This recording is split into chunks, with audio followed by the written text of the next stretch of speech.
Wow, that was weird, guys. That's the first time it's actually my phone has just crashed. My screen was just blank, and it just froze totally. The whole app thing froze. I couldn't even finish my live.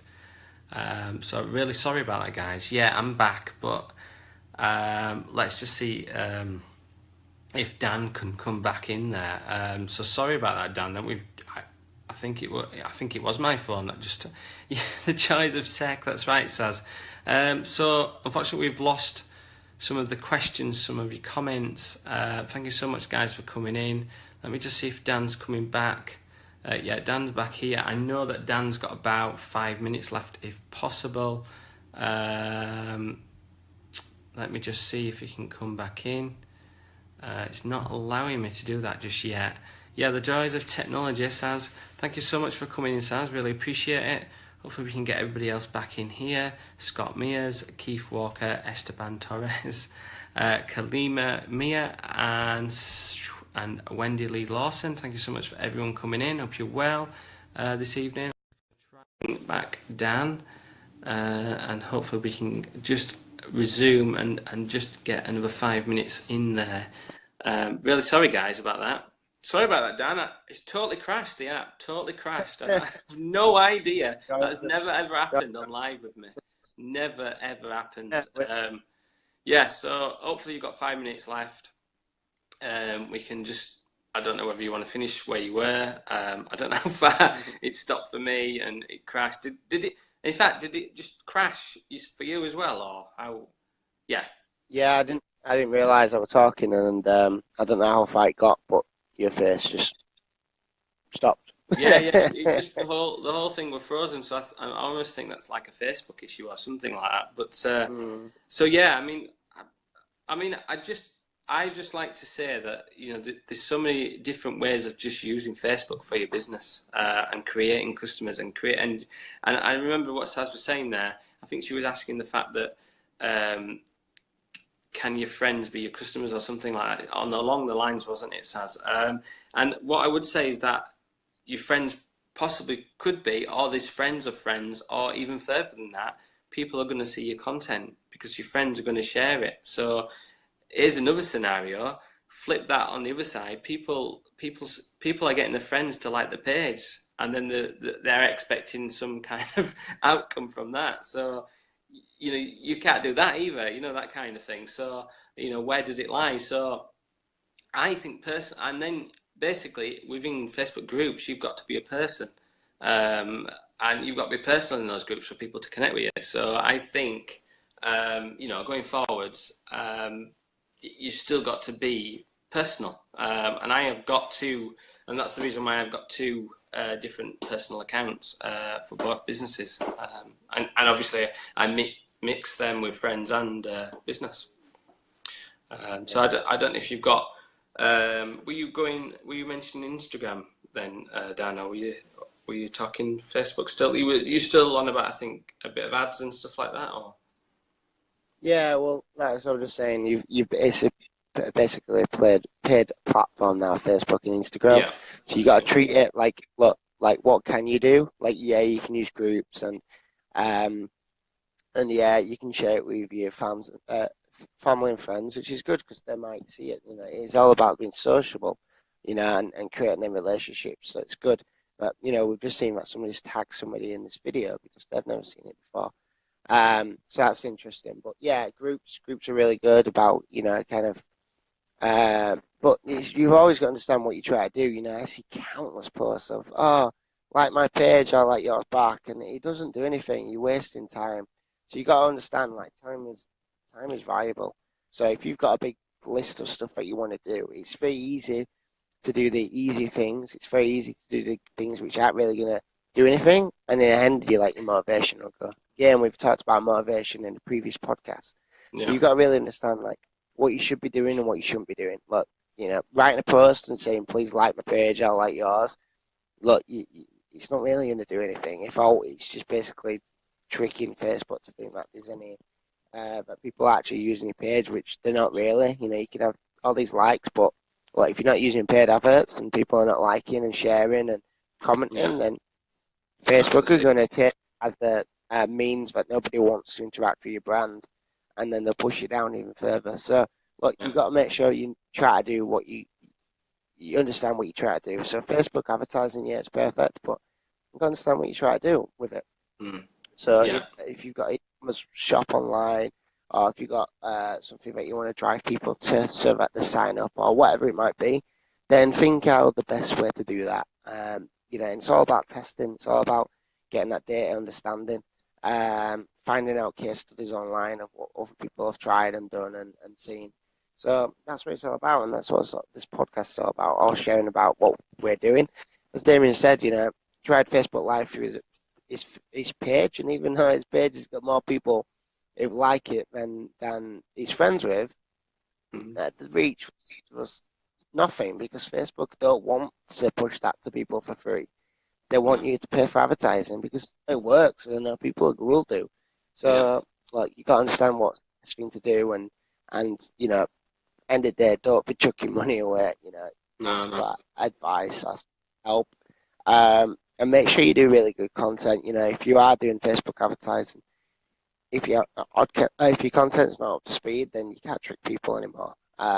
So bear that in mind as well, that your content's got to be spot on. And it's got to keep fresh as well. If you keep pushing the same message out for months on end, then it gets ad fatigue and people just ignore it. So keep that in mind as well. What do you think there to Scott's question? What's your 3 best tips to boost engagement on Facebook posts? Interesting. Well, that's the tricky thing again. So if you're posting something on Facebook, if it's through your page, just bear in mind that 1% max are probably going to see it through organic. Yeah. So if your question's about organic posts, then it's very difficult to really do anything about it. It's just not a platform where you can really, again, it's going back to the way that people use Twitter, is they use it as a broadcast medium. So just push it out there and hope that people might see it. Well, don't worry, like, it's not TV. No. So, treat it as such. If you're on about paid adverts, then great. Make sure you've got, and you're testing different copy, you're testing different ads, testing all the different ad formats. So there's tons now. There's Canvas, there's video, there's photo posts, all this kind of thing.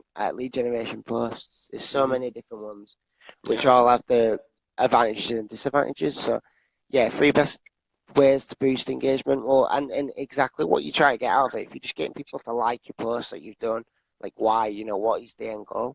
I always say Facebook's great, for using it as a social tool and talking to people, engaging with people, but get them off Facebook, get them to your website where you can control them and then you can retarget them. Can I just mention something there, Dan? The fact, just based on that, is that when I've been going Facebook Live on what I'm doing on my second business, I'm now getting people not only taking part in what I'm doing, but then from that, they're remembering my website, which I'm kind of plugging in there. They're going to the website and they're then buying my products from my website as well. So I am talking about Sweetie Guy, I mentioned it before, but it, basically it works. And I'm talking about Facebook Live on the personal level, and it is free. But the thing is, you've got to have a good strategy still behind that, and the fact that I keep pushing my content as well through the page, through my actual personal wall, graphics. Actually using Facebook Day and using graphics, and then I'm using a small element to all that, and actually asking people to follow me on Snapchat, believe it or not, and they're obviously then taking part in a fun way of seeing the brand in a different highlight as well. So I'm not repurposing, but I'm just showing the brand that's on a different social level. Let me just read Saz's, because I know that. Do you need to go, Dan? Are you all right? Just about 3 minutes left. Oh, 3 minutes, cool. I'll just read Saz's there. Give away a PDF of your top tips in your type of business product. Get people to comment so you can send them the lead magnet via Messenger. FB will like the comments on posts and show it to more. Saz is just giving a bit of a tip there. And yes, I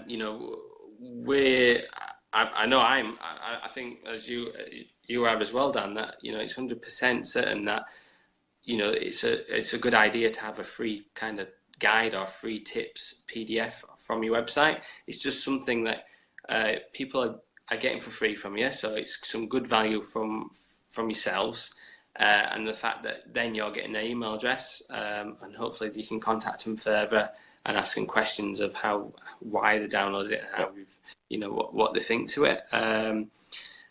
What I would say is that, yeah, that's one avenue to go down. Again, it's been creative with that. Again, having your brand across any kind of online media there. So yeah, really good tips from Saz as well there. Yeah, just to jump in, also what you were saying before is like on Facebook using your personal profile. So I guess that's probably a tip that's probably the best thing you can do at the moment, because that's where the emphasis on Facebook pushing it. And also trying the different things, so Facebook stories again, that's something quite new from Facebook, so they obviously are pushing that. And trying different content, trying all the different filters, again, just basically trying stuff and seeing what works and doing more, seeing what resonates with your audience, see what happens. It's all about testing it and optimizing it. You're not going to get the first thing, you're not going to get it correct the first time, so it's all about what people are liking, what people actually interacting with and engaging with, and then you can move them on. So yeah, I think that pretty much kind of sums up a bit more of how you can use Facebook. Again, like if you're currently using Facebook advertising and you think it's not working, you're not sure what's going on, and you think, oh, I keep boosting my posts, like what's happening, then yeah, maybe you just need, we can come in, we can have a look at your website, have a look at your Facebook advertising, your Instagram, or whatever it is, and see what you're getting out of it. What you're doing well. What's not working so well, and kind of recommendations to take it forward and get better at it. And also, if you need any support with creative graphics, video, Canvas, etc., then that's services that we can offer as well. Again, it's all about keeping that content updated, grabbing attention, all that kind of thing. So yeah, reuse it absolutely, but every time you do have to remember that you've got to be using new stuff to grab the attention. Otherwise, you're going to grab that advert fatigue, really. Yeah, so what I'm going to say is, actually, if you guys here now watching, if any of you are actually struggling with Facebook, actually struggling, you've no idea what you're doing, or the fact that you're doing something but you really don't, it's just not working, I tell you what, PM me now, private message me after this live, get your question now, give me a question in a PM, and I'll give you some answers, give you some tips, and maybe me and Dan can help later on. Like I said, like we mentioned earlier at the beginning of the first part of this podcast was that we've got an audit. So if you want to listen to more of what we can offer you as an audit, do get in touch. Get in touch with me or Dan. Throw us a PM, private messages, and we're here to help you grow your business. So no bullshit now. Just get it on. All right, get yourselves in there, get involved, and we want to help you. But yeah, let's end it now, Dan. Thanks so much for coming in. Thanks for everyone coming in. Really appreciate you guys, all your time, all your questions, all your comments, all your interaction. Maybe next time, if we can just give us a few more of those little tap likes, that'd be awesome. I know you can do it a bit more than just a few times if you're liking the content, that is. And again, just if you can share this, if you're watching the replay, don't forget to share this out, guys. But we just appreciate you coming in and actually listening to what we know we're good at and what we can achieve for yourself. So yes, awesome, Victoria. Thank you so much. Yeah, any feedback, and just private messages, the feedback from this as well, and from any of the other episodes, because we're on episode 10 now. I don't know how far we're going to go, Dan, but it's just been an awesome journey so far. So that's me out. I'm on a super high. I can't believe how much comments and support we've had this evening. So thank you so much again, guys. That's it. Go. What do you think, Dan? Perfect. Hit the nail on the head. So good morning. Good morning from Sydney. Hope everybody found this useful and valuable. Any questions, everything else, like Damien said, let us know. Thanks for watching. Awesome. Have an awesome day, Dan. I'll see you later. You too, bro. See ya. See you back, guys. See ya. Thank you, guys. See ya.